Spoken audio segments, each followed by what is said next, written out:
Hey everyone, I hope you all are doing well. So आज हम बात करने वाले हैं केमिस्ट्री प्रिपरेशन स्ट्रेटजी के बारे में कि कैसे हम केमिस्ट्री को प्रिपेयर करें कि हम अपने नीट की प्रिपरेशन में केमिस्ट्री को भी अच्छे से कवर अप कर लें और नीट एग्ज़ाम में अच्छे से स्कोर कर पाएँ। क्योंकि नीट एग्ज़ाम में स्कोर करने के लिए हमें तीनों सब्जेक्ट्स को कंबाइन करके अच्छे से प्रिपेयर करना होता है। So as a NEET aspirants, most of NEET जो एस्पिरेंट्स होते हैं उनको फिज़िक्स से क्या होता है, फेयर होता है, डर लगता है फिज़िक्स से, और बायोलॉजी से सब प्यार करते हैं क्योंकि बायोलॉजी मैक्सिमम नीट एस्पिरेंट्स की फेवरेट होती है। सो इन बिटवीन क्या होता है कि वो जो आपकी केमिस्ट्री जो होती है उसको क्या करते हैं, इग्नोर करते हैं। इग्नोर इन द सेंस कि फ़िज़िक्स से वो डरते हैं, तो वो ज़्यादा टाइम इसलिए स्पेंड करते हैं कि हमारे न्यूमेरिकल सॉल्व हो जाए। एंड बायोलॉजी क्योंकि उनको पसंद है और इतना फ़िज़िक्स करने के बाद वो एग्जॉस्ट फील करते हैं, तो वो बायोलॉजी पर स्विच ऑन करते हैं कि चलो अब बायोलॉजी पढ़ लेते हैं। इन बिटवीन वे केमिस्ट्री को इग्नोर करते हैं। इग्नोर इन द सेंस ये नहीं कि पढ़ते नहीं हैं, बट क्या होता है कि बहुत कम टाइम देते हैं पूरे ईयर, और लास्ट में आकर क्या होता है कि पूरे ईयर इसको इग्नोर करोगे तो लास्ट में फिर ये भी आपको इग्नोर करेगी।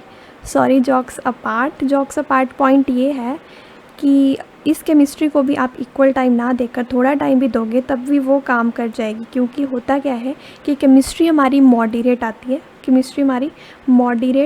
है, और जो केमिस्ट्री है वो हार्ड नहीं होती है। उसमें क्या होता है, हमारे पास केमिस्ट्री हार्ड नहीं आती है, मॉडरेट आती है। बायोलॉजी और फिज़िक्स के इंटरमीडिएट बीच में आती है।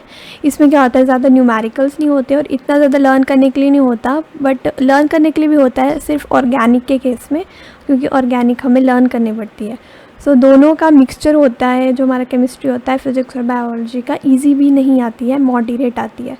सो अब हम बात करते हैं कि आपको केमिस्ट्री को किस तरह से कवर अप करना है, सो डैट केमिस्ट्री को आपको किस तरह से कवर अप करना है कि so that you can score good marks in chemistry और केमिस्ट्री से आपको डर ना लगे।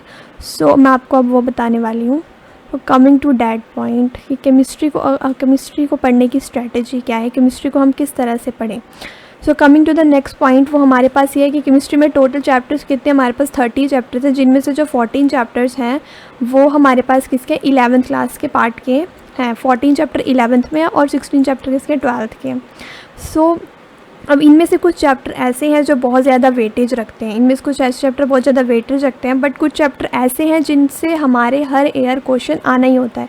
हर ईयर एक ना एक क्वेश्चन उन चैप्टर से आता ही आता है।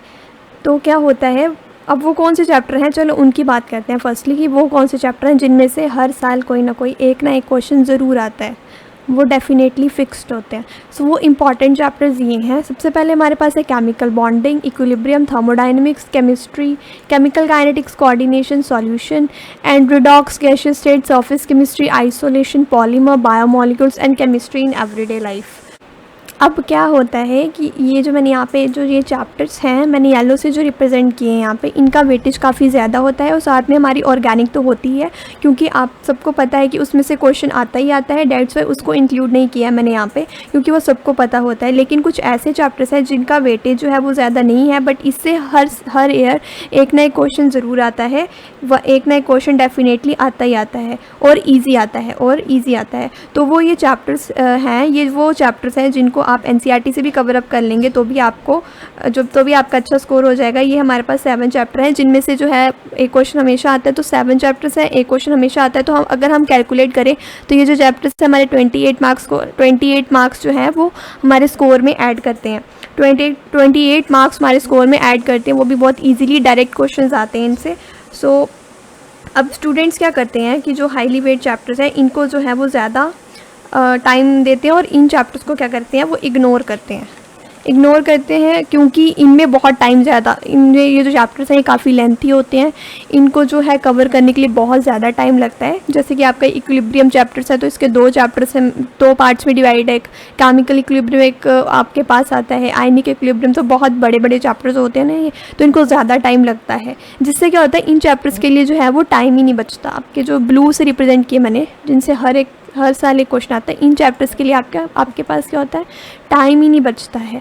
तो इन चैप्टर से आपका डायरेक्ट और इजी क्वेश्चन ही आता है, तो अगर आप इनको पढ़ लोगे तो आपके 28 मार्क्स क्योर है। Now we will move to next question जो नीट एस्पिरेंट्स के माइंड में आता है, जो है कि हम रिसोर्सेज क्या यूज़ करें अच्छा स्कोर करने के लिए, कहाँ से पढ़ें हम। सो अगर हम रिसोर्सेज की बात करें तो अगर रिसोर्सेज में आपके पास 2 कंडीशंस हो सकती हैं। सो अगर आप किसी कोचिंग में इनरोल हैं तो आपको क्या करना है, कुछ नहीं करना है। वहाँ के स्टडी मटेरियल, वहाँ का जो स्टडी मटेरियल है जो आपको कोचिंग वाले प्रोवाइड कर रहे हैं, आपने क्या करना है, सिर्फ वही रिवाइज़ करना है और टेस्ट दे देने हैं। जो वो टेस्ट ले रहे हैं रेगुलर, वो टेस्ट देने हैं और वही आपको स्टडी मटेरियल रिवाइज़ करना है, बिकॉज कोचिंग के मटेरियल में जो है वो सब कुछ इंक्लूडेड होता है। सो अगर आप कोचिंग में हैं तो इधर उधर का कुछ नहीं करना है, सिर्फ उनके स्टडी मटेरियल को पढ़ना है और उसका टेस्ट दे देना है। और सेकंड कंडीशन हमारे पास आती है कि अगर आप सेल्फ स्टडी कर रहे हैं तो सेल्फ स्टडी में आपको क्या करना है कि आप नोट्स बनाइए और उसके बाद आप एनसीईआरटी पढ़िए और पीवाईक्यू सॉल्व करिए। नोट्स बनाइए, एनसीईआरटी पढ़िए और पीवाईक्यू सॉल्व करिए, और एनसीईआरटी के बैक एक्सरसाइजेस भी सॉल्व करनी है अगर आप सेल्फ स्टडी कर रहे हैं। जो बैक एक्सरसाइजेस के क्वेश्चंस है, क्वेश्चन प्रैक्टिस मस्ट होती है नीट के पेपर में, तो एनसीईआरटी के बैक एक्सरसाइजेस के जो क्वेश्चंस हैं वो भी सॉल्व करने हैं। और नेक्स्ट हम बात करते हैं आपकी जो हमारी जो केमिस्ट्री वो 3 पार्ट्स में डिवाइडेड है, फिजिकल, इनऑर्गेनिक और ऑर्गेनिक। तो फिजिकल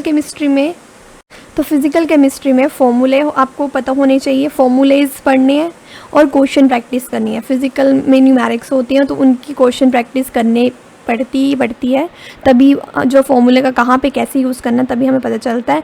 नेक्स्ट इनऑर्गेनिक केमिस्ट्री की बात करें तो उसमें आपको स्ट्रक्चर्स पता होना चाहिए, जो कि केमिकल बॉन्डिंग में डायरेक्ट क्वेश्चन आ जाता है स्ट्रक्चर्स के बेस पे, और read every line of NCERT और पीवाईक्यू करने। जैसे आप बायो के लिए एनसीईआरटी पढ़ते हो, एनसीईआरटी की हर एक लाइन पढ़ते हो बायो के केस में, वैसे इनऑर्गेनिक केमिस्ट्री की सिर्फ इनऑर्गेनिक केमिस्ट्री क्या करनी है, आपने एनसीईआरटी की लाइन्स रीड करनी है और पीवाईक्यू क्वेश्चन जो है वो सॉल्व करने हैं।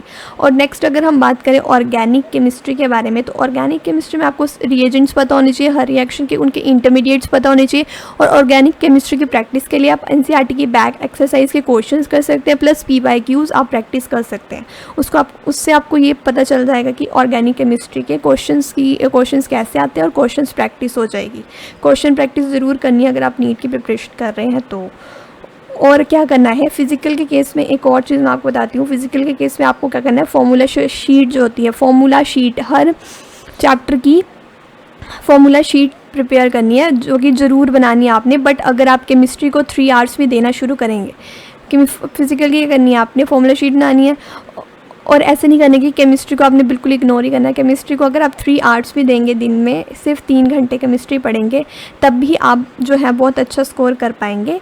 सिर्फ 3 आवर्स से स्टार्ट कीजिए, 3 घंटा देना स्टार्ट करिए। फिर धीरे धीरे अगर आपको लग रहा है कि ज़्यादा टाइम देना चाहिए तो ज़्यादा टाइम चाहिए, बट एटलीस्ट आपको 3 घंटे केमिस्ट्री को देनी है अगर आपको बहुत अच्छा स्कोर करना है।